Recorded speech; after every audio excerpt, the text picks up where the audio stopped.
2345 Infinity and Finality.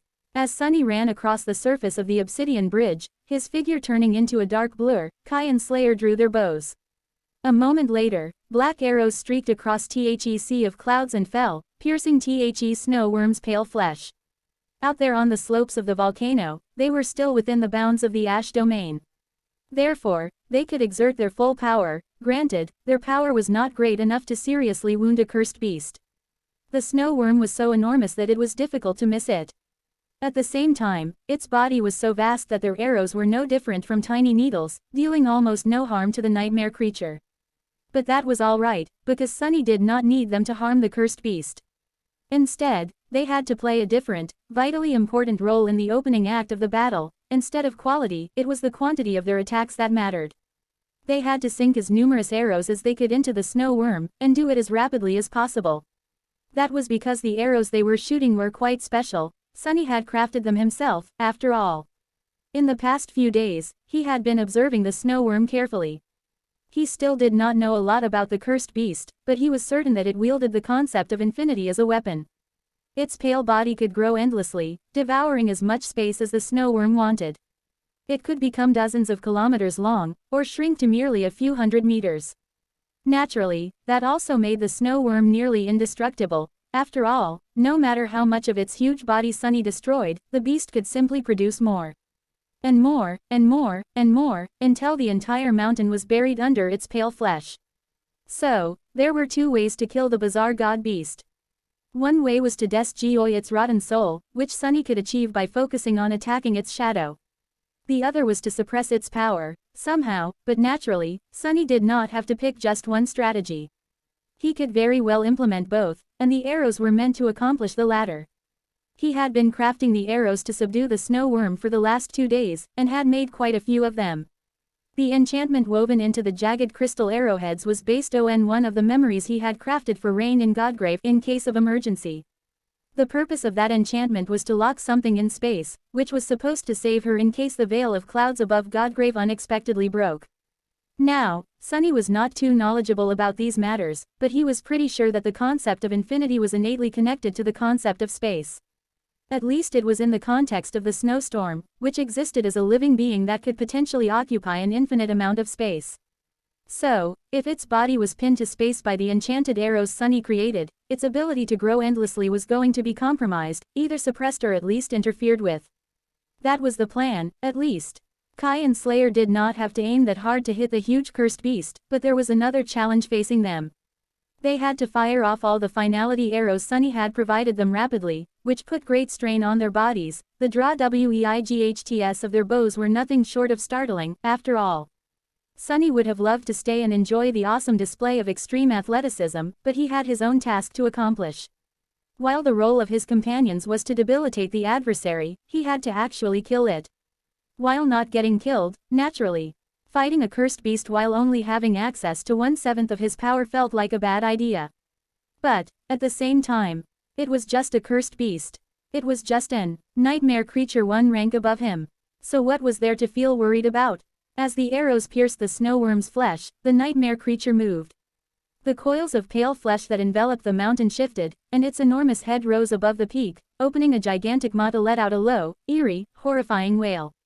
Sunny could not describe it with words. Really, it did not resemble any sound that a living being was supposed to be able to produce at all. Rather, it seemed like something that an elemental force would sound like, sending shivers running down his spine. Before the obliterating wave of sound could fully hit him, tearing his flesh apart, Sunny dove into the shadows and hid in their depths, allowing for the worm's wail to pass above him. But even in the dark embrace of shadows, he felt his very essence tremble, almost coming undone.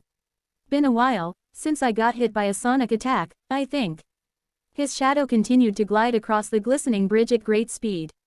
And just before he reached the snowy mountain, winged figures burst from it in a veil of ash, spreading like an obsidian swarm. They were the shades of the crystal wasps he and Slayer had slain, almost 100 of them. 2 more arrows pierced the snow worm's flesh, making it convulse and shrink a little. Sunny rose out of the shadows, and the shadows rose with him, turning into a towering figure encased in a carapace of gorgeous black jade. Standing 100 meters tall, the shadow colossus pulled 100 meter long Odachi out of the darkness and glanced up at the huge head of the cursed beast looming high above him. The snow worm actually dwarfed Sunny in his titanic shell. The creature's circular maw could swallow him whole. As the swarm of obsidian wasps surrounded the peak of the mountain, Sunny raised his gigantic Odachi and pointed it at the cursed beast. "I am going to kill you today, vermin." The snow worm seemed to stare at him for a moment, even if it had no eyes. And then, its maw plummeted down, obscuring the heavens. The mountain shuddered. 2346 Intricate control. Holy hell! The second the snow worm struck, the entire mountain groaned, and the world itself seemed to shudder in agony. Sunny had witnessed truly harrowing power before, but he had never been so close to something so annihilating, so destructive. Even if he had not been stripped of his shadows and weakened by the snow domain, he would have been utterly obliterated by this one strike. But of course, only if he was foolish enough to get struck. Not even trying to evade the gargantuan maw of the cursed beast, Sunny simply pulled his entire titanic shell into the shadows, stepping through them to bring down his Odachi on the pale flesh of the snow worm on the other side of the mountain. The 100-meter-long blade cut deep, but even its great length was not enough to sever the nightmare creature in two. In the next moment, the body of the snow worm moved, slamming into Sunny with frightening force and throwing him back. Crap! The deep wound he had to ALT the cursed beast was already gone, replaced by more pale flesh. The snow under Sunny's feet, meanwhile, rippled peculiarly. He leapt back, and a split second later, the snow collapsed, falling into the huge maw that appeared beneath. The snow worm's head shot from below, and then, it was as if a pale wall rose in front of Sunny, reaching toward the sky.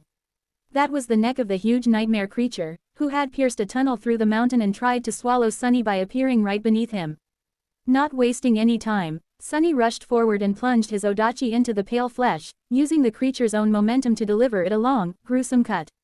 Almost at the same time, 2 more arrows pierced the flesh of the cursed beast. And then, 2 more. Its huge body seemed to shrink a little, or did it only seem that way? Arg! 2 walls of pale flesh were rushing at Sunny from higher up the slope and lower down the slope. They were the coils of the snow worm, who was twisting its body to crush the adversary. Not so quick. Sunny barely managed to step through the shadows in time.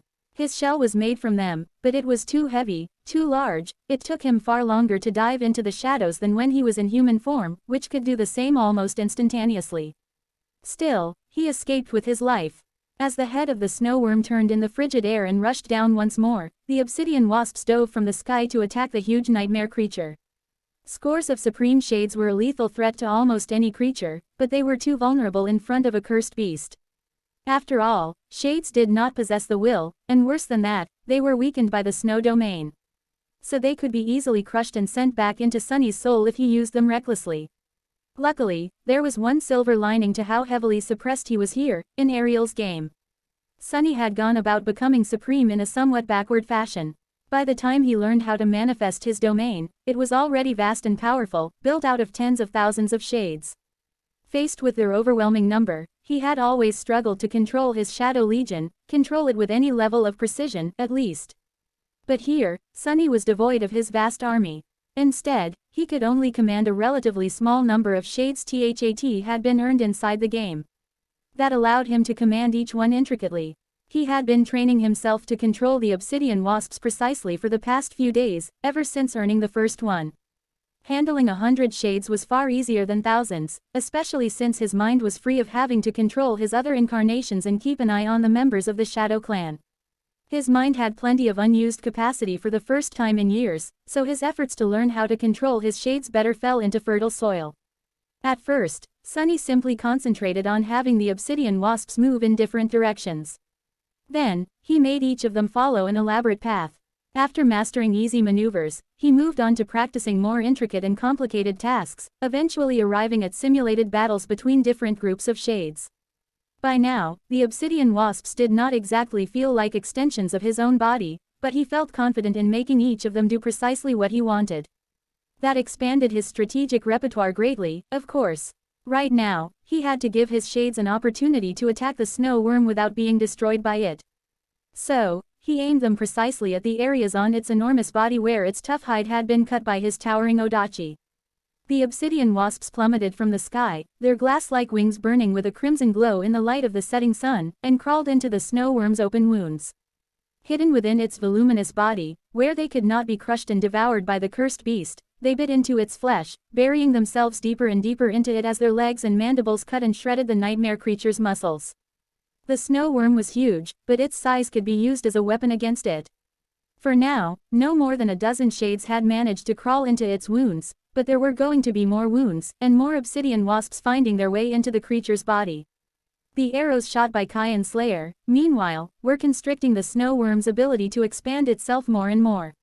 It's working. As the cursed beast's head fell from the sky on Sunny, its shadow covered him.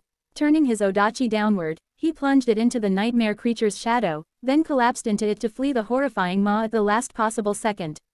His strike dealt some damage to the creature's vast, corrupted soul, not enough to threaten its life, but enough to be felt. The snow worm's flesh rippled in agony. I think I can kill it. The only question was, would Sunny be able to kill the damned monstrosity in time? The sun was setting, and the clock was ticking. If he was not quick enough, the one being killed would be him.